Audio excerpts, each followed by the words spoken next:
Now, we're looking at the draft once again. It is going to be TODAK now on the blue side, or a Fire on the red. Okay, this is going to be very interesting. What is actually going to be brought out for this one? Learning for the first game, we know that actually counting over the damage from the Ravila. Against a Ravila, it's not going to be very easy, but also like I want to mention that Paquito from Moon is... It's not like really shining, but he is always giving the threats towards Aura to put distance to the other players to not be able to go close with the players of TODAK. So maybe they will be trying the same kind of threat here to be given to the Aura side. But there is still Valentina 1-1 that is still, and 1-1 is already being banned along with Gasha and Kadita. Vanny here banning over the Kadita is just like stopping Aura to use it. Because like Goldiva is well known with that Kadita plays, but Valentina is also being banned. Are they going to be letting go the Akai, or they're going to be trying to ban it? Because actually they're going to be fighting over the Varamis, Akai. They're still going to be left open maybe. Or TODAK will be trying to steal out the Varamis on their hand. Oof, that's definitely a possibility here for TODAK or a Fire. Looking for the final ban. Akai just such a massive problem for them. I think at this point they either need to ban the Akai or the Faramis. And obviously, like you mentioned, there is a big possibility that TODAK can prioritize the Faramis here as the first pick. So it's just, yeah, Akai is a bit more prio though. Again, or a Fire can go up against a Faramis, but just now in game 1 they weren't able to go up against an Akai. So the Akai becomes more prio automatically. TODAK with the chance to take Faramis away from Facehugger, but they don't. They pick up a Mathilda here and they actually give the Faramis over once again to Aura Fire. Okay. With this, I don't think Aura are going to think long. Faramis is just their signature at this point. Or they're going to be giving up the Varamis and try to pick over something else. We know that actually Mathilda is a very... I do wonder what kind of hero that will be put up along with this Mathilda, but nope. It's still a Varamis despite it's like 40% win rate so far to be picked inside of MPL Invitational 2022 and 67% for the Paquito so far. It's still quite a huge number for the Paquito, but previous game, Paquito is also showing a very good movement. Are they gonna trying to contest it with more big CC situation, or they're just gonna go along with more damage from the side of TODAK? You can try to put up an assassin to go, but I don't think an assassin is gonna be a very good one going against this Paquito. That is very versatile. It still can go for the XP lane, still can go for the jungler, but they're gonna be picking over the Martis and Farsha. Again, still going with the Farsha, but the Martis though. Where is Martis gonna go? Jungle should be, right? Again, Aura played it in the XP lane. We saw that it wasn't too effective. And for Aura Fire, unfortunately, this Paquito is no longer a flex pick that they can use. Aura Fire, in the entirety of Season 10 in MPL Indonesia, every time they pick up the Paquito, it has always gone to the XP lane. So Aura Fire can go for a pick in the jungle first, or they could actually just secure a comfort hero for Kabuki, which is the wise choice. Beatrix, Claude, these two heroes are still up for grabs for Aura Fire. And Cloud, I think it's going to be a very good one to go against a Farsha, since we know that actually the dive, the dive, it's going to be very good with that one. But we're coming for the second banning phase here. So far, TODAK haven't revealed who is going to be going for the gold lane. They can try to limit it, because we know that actually going against a Cloud, you're going with Rhodey or maybe another hero is just going to be too painful for the early game against a Cloud. But they're banning over the Uranus here. They don't want the dive potential using the Transcendent Word along with the Ionic Age and also Consecration. But they might be having a different reaction over this one. There's still Esmeralda, Fredrin, tons of hero that can be used for the XP lane for the side of TODAK. But going against a Paquito, Esmeralda, or maybe Dyrant is just very good options here to be back. Uranus is the option for them to ban out. Amon, very good respect ban here from TODAK, knowing again that Aura Fire, they have never flexed that Paquito into the jungle, so TODAK are starting to narrow down the hero pool for high. but Hai has played everything in the jungle. So Yeah. we can still see Hai play something crazy. Without the Amon though, that's a massive blow towards Hai because yesterday in the reverse sweep against Onyx PH, he played Amon twice. Now banned out Aura. Fredrin. For the Fredrin. Again, these bans are really hinting at, again, that Paquito. They really want this Paquito to have a little bit more time to play and a little bit more space to get that lead in the early game with this Paquito. Are they going to be banning over the Ling here, since Ling is a very good option to go against a Farsha on the backline, or they're going to be trying to ban over the Karina. That is going to be a very good matchup going against a Martes, because Martes with the physical damage can be ignored directly by the Karina presence, but I'm not really sure. There's tons of things, just like what Mirko have mentioned, to be open up for Hai, but also for God Diva here. They still need to think about the hero that can be used by the God Diva, but it's gonna be bad over a Minotaur, one of the hero that is getting buffed recently. That is super annoying actually. And also Quiet, thank you. And also the heal. I do remember that Ravella and also Minotaur is a very nuisance inside of my ranked games last night. The healing, the sustainability is Yeah. absolutely insane, but Aura actually opt to go for a Lolita here. With the Lolita pickup, it's very good here. Numna Blast as well. Going to be able to threaten TODAK from going for the all-ins with that Martis, but there's a lot of utility from TODAK to actually cancel out that Numna Blast. Even the Martis can actually just CC Lolita to cancel that out. And now TODAK, for the last two picks, can just go for a solid gold laner. Beatrix on the hands of Chiku. We've seen it many times before. And for the XP lane, I believe, Esmeralda is a solid option up against Paquito. They're not gonna be going against Brody. Eritel is not gonna be really good. How about lastly along with Brody? But no, they are going for Beatrix and also Barats. Oh. They want to pick up with the Barats here, but where is this Barats going? It still can be an XP laner. Same with Martis. They can exchange these two heroes depend on who is actually gonna be picked by Aura on this last pick. I do feel like it's gonna be Assassin, but with this Barat's pick, I'm not really sure anymore. Are they gonna be like gambling around with an Assassin for this one? I think like Balmond for the early damage is gonna be very good, or maybe they're going for the Lancelot Link situation here. I'm trying to think right now. Well, there it is. Whoa! So it's Jungle? Lunox jungle.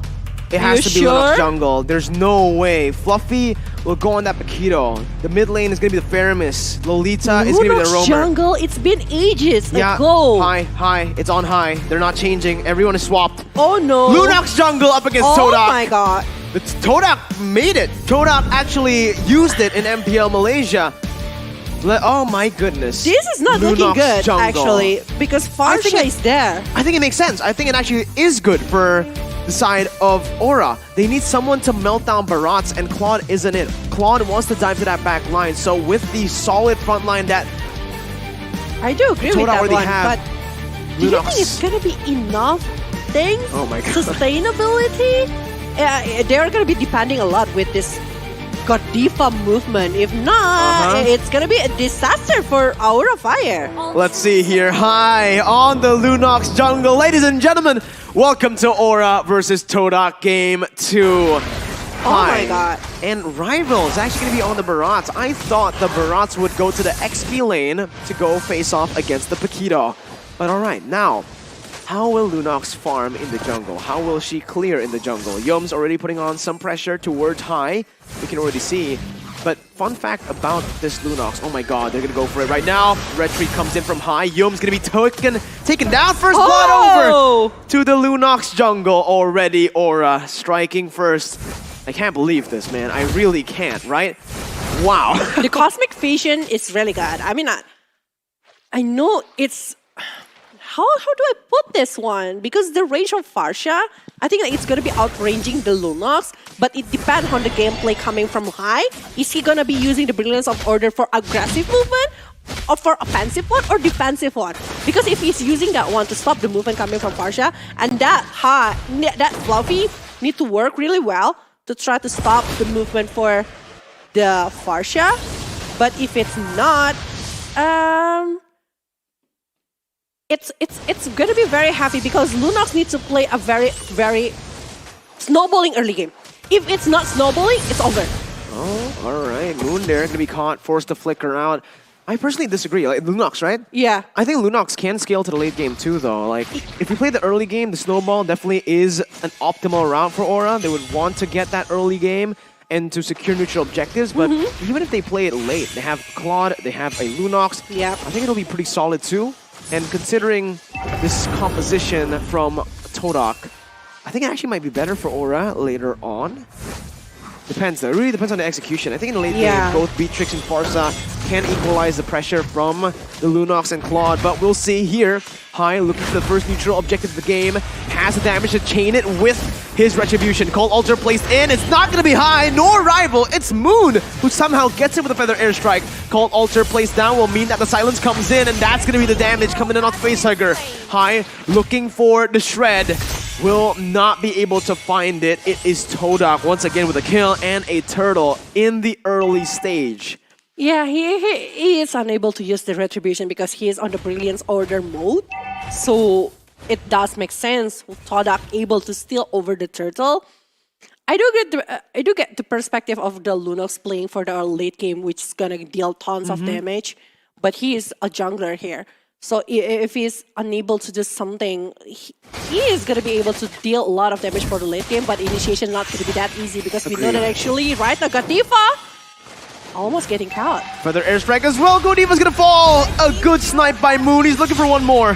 Kabuki now might just fall to the Soul Blooms, but not enough. Yums going to be pulled back, but it's not enough from Aura Fire to look for a trade. It's a disaster once again in the early game.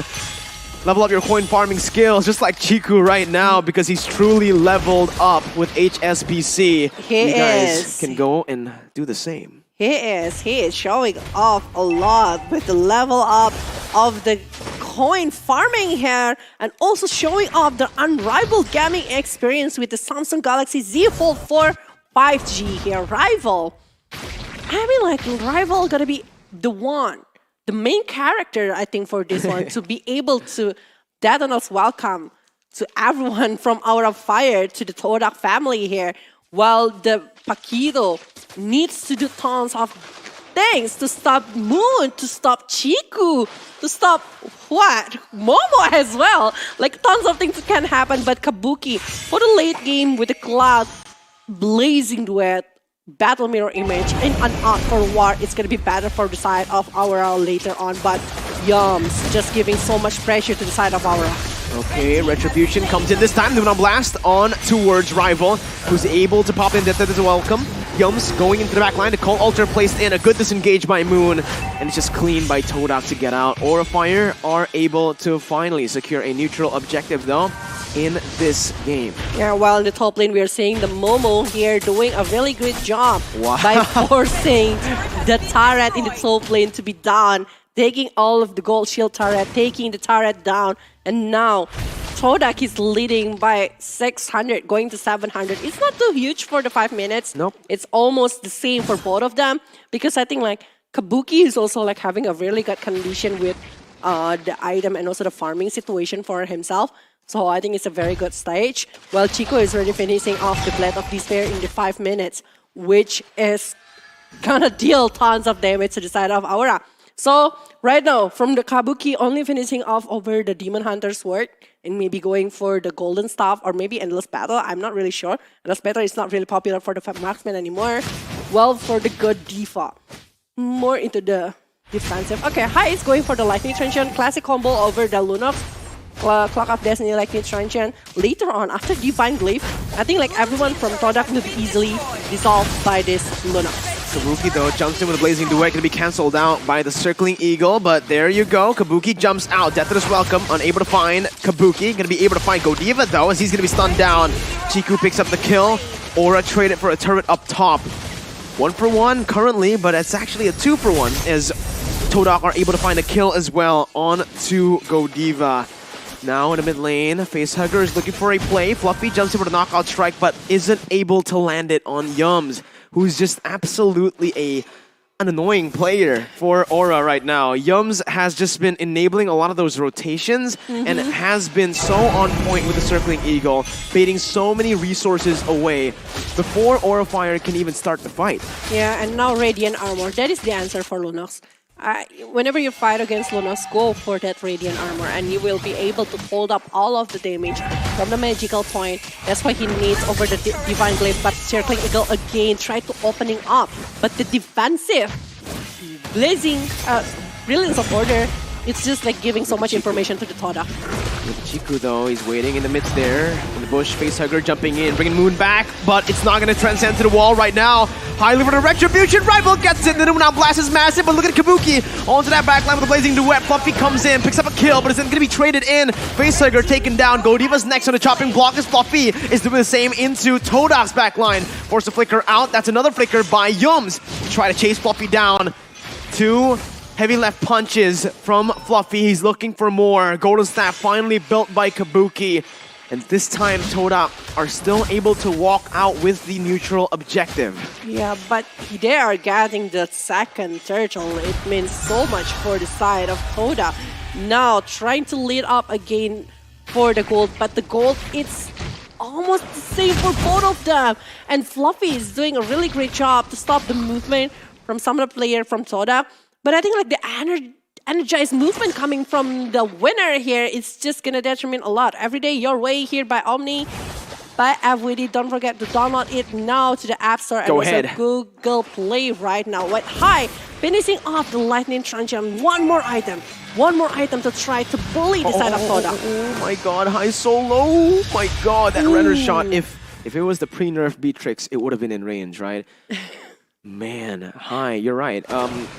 If we do get to the late stage, it is going to be good for the Lunox, but currently TODAK will have a little bit more control. Thing is though, I think Aura Fire are completely fine with going even like this. Even though TODAK have been able to get a few neutral objectives, the turrets have been falling towards Aura. Kabuki with the Battle Mirror image backing off. Circling Eagle from Yums over to Fluffy, and the airstrike comes in, but Lumina Blast cancels it out. Here's the dive attempt. Fluffy finds the kill onto Moon. That's the Blazing Duet, melting Rival down, and look at Yums trying to disrupt Chiku in the bush with the Nibiru's Passion. Goes in for the damage. Godiva stuns him up. High getting out. Chiku still kiting away as the kill will be picked up. That's going to be Momo massive. Looking for the decimation one more time. High getting out. Look at that. It's a good disengage. Facehugger flickers out. Momo! Oh my god, Momo! Almost gets a triple onto High. It's just a double in the end. Fluffy finds another. It's a wipe out unofficial because Moon spawns in, but it's a 5-4-2 in the end. 5-4-2 and almost getting everyone down. Momo, if he's using the decimate at that moment, it's triple kill for sure in the bottom lane. That is so crazy. High was using the Darkening Chaos, but the damage was split out into the neutral jungle right there. That's why the damage to the Martis, to the Momo, is being held up for a quiet moment, but Blazing Duet! Rival still able to get out with the help of the Guiding Wind, but look at Fluffy, absolute menace, jumps in to finish it off. Lord slain by Aura as well as they back off. A good game this time around as they've waited for that power spike. It's now a 4,000 gold lead over to the Indonesian Dragons. Oh my god, Godiva, such a really good opening with the play his way, play your way, the Aurora collection. Biology Tech G, he's using a really good Numenon Blast to open up the movement for Aura Fire. And the Blazing Duet, the follow-up damage is just there coming from Aura. They are able to put a lot of damage to the TODAK, and the targeting was nice. I mean, like, they are focusing into the Beatrix to the Chiku, so Chiku needs to get back really fast, and Moon, when he gets shut down, it's hard. They need the resource from Moon. They need the damage from Moon. They need the control over the area here. The high ground movement even from TODAK coming from Moon itself. So focusing over that one is just so huge. That's the front line, taking so low, high jumps into the chaos, and look again, and the now Blast is able to find Moon! Kabuki with the blazing duet, forcing the flicker out, Chiku with the nature, last second though, will not be able to get that good impact, forced to back off, Bennett now popped in, Lord cleared out, but the base turret was taken down, 11 minutes in, they're looking for more, Brilliance gonna be popped by High to back off, Fluffy looking for the re-engage, who's 2 levels ahead of Momo. But in the end, Aura will just choose to back off. Kabuki will not go for anything too crazy now. It's just a 6,000 gold lead over to Aura. Oh my god, Godiva, Godiva, Godiva. Everyone will be chasing for Godiva right now because he is the troublemaker from Aura's side. They are able to stop a lot of movement, especially from the Moon. But back again, no matter Blast will not hit anyone, but at least put away the pressure towards TODAK. They need to back off, and it's another 80 seconds before another Lord come in. But Godiva right now will be the one that is chased down. Oh, nice brilliance there, canceling out the Detonus welcome as Fluffy's coming in for the flank now. Rival's gonna be brought back, but no, the knockout strike only connects onto Yums. Good positioning by Moon and Chiku. His facehugger's looking for the play. Has the flicker, jumps in. Yums flickers out as well. Rival is gonna fall, though the guiding win by Yums. Absolutely brilliant to help Rival back off. Momo getting shredded down by Kabuki and High. Now you really understand the power of Claude and Lunox. They just shred through your frontliners like it's nothing. Oh my god. Oh my god. This is facehugger just like trying to pull back every player from TODAK. Even from Rival. Rival, whenever... Now, High have the power with a Divine Glaive on his hand. Despite he's only having like 4 totals right now over the kill participation, but he is gonna be dealing tons of damage with the Divine Glaive on his hand. But yeah, Fluffy, again, the distraction that he's giving to the side of TODAK, just so much to handle. And again, I'm just gonna be saying my eyes will be on glued into the Godiva because whenever he tried to make something, whenever he is doing the movement, everyone is just like being pinned down away from TODAK's side. Let's see, Lord already taken down to half HP now. Aura Fire wants to look for it. Moon is vulnerable, but they're gonna go for it. Chiku looks for the steal, but it's gonna be High with Retribution. Chiku now caught off position. The guiding win is gonna be there from Yums. Chiku taken low, Fluffy cutting the rotation, Chiku flickering out, a good move by Chiku, but look at Aura, they smell blood in the air, Chiku gonna be forced to back up, and then when Blast catches 2, Kabuki is massive on the blazing duet to the back line, dealing so much, Chiku falls, everyone falls, Fluffy again, zoning Momo and Yums. It looks as if Aura have done it in this game, but with the help of Moon, they can certainly still defend. They are still gonna be able to defend, but how about the Lord that is marching down with tons of minion, and the Fluffy distraction happens again and again. It's 3 heroes fighting with 5+1 Lord from the side of Aura Fire. Will they be able to hold it up, able to hold all of the damage because everyone is pushing to the base? Look at them, Aura Fire here in game number 2 are able to equalize just like yesterday. 1-1. Aura versus TODAK. We're going again for a full 3 games for today's match. Crazy, crazy, crazy. Again, Tazad with a really good drop here, but oh my god, I cannot stop my eyes from the Godiva's movement. It's just like so crazy how he's stopping everyone. All the Numenon Blast is just like having 2 or 3 members from the side of TODAK and they are unable to do something. Moon, whenever he